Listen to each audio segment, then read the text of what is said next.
One line that really stuck out to me from the film was, "No misdemeanor is minor."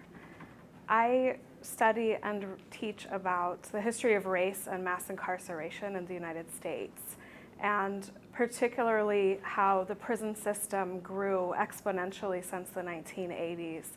And I study how immigration enforcement contributed to the prison system's growth. And hearing the stories in the film made me think about a lot of the stories that I've encountered in my research and from working with communities who've been affected by immigration enforcement over the last decade, about how even the most minor of infractions can become a trigger for detention and deportation. I've heard stories from families where a traffic ticket or just a routine stop, any suspicion of any minor infraction can be a pretext for racial profiling, but also any encounter with law enforcement can be, as I said, a trigger for detention and deportation.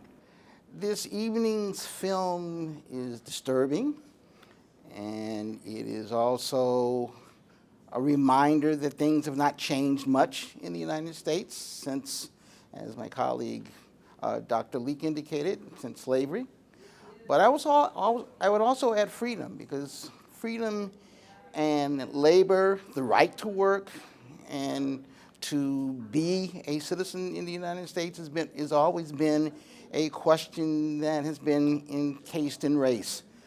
For example, if you are seen walking the streets, minding your own business, particularly in the 19th century and maybe even in the 20th century and the 21st century, you are accused of not working.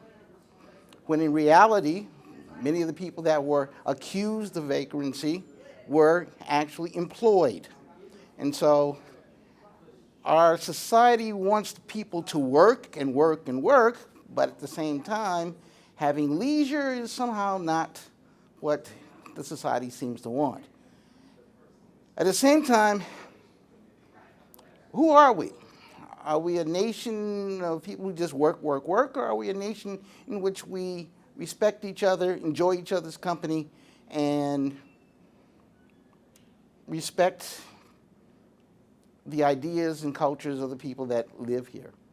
So this movie, this documentary, reminds us all that we have a lot of work to do, and the future is in the hands of all of us. America's misdemeanor problem shows us that the amount of money you have and the color of your skin dictates your experience in the system. And so black and brown and poor people very oftentimes experience the system in a much different way than white affluent folks do, meaning that even for very minor crimes that they have not yet to be convicted of, black and brown folks sit inside of jails languishing until they can purchase their freedom back for the state. Well, the question or relationship between high incarceration rates and the black family, there are many reasons for that phenomenon, but the origins of it, in my view, and in the view of many historians and scholars of African American history and culture, dates back to slavery, right? And the challenge in the context of slavery is to maintain the black family when slavery itself is an assault in many ways on traditional male and female roles.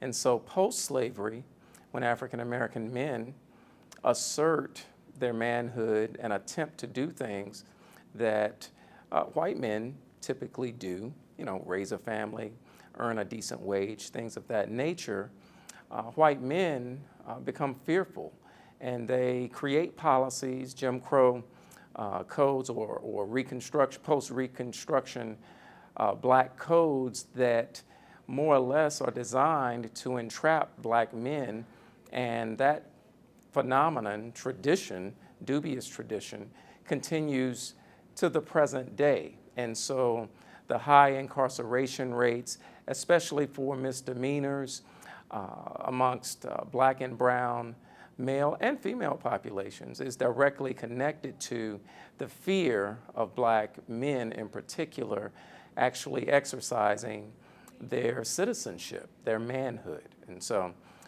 that in a nutshell is part of the problem that we have with policing today.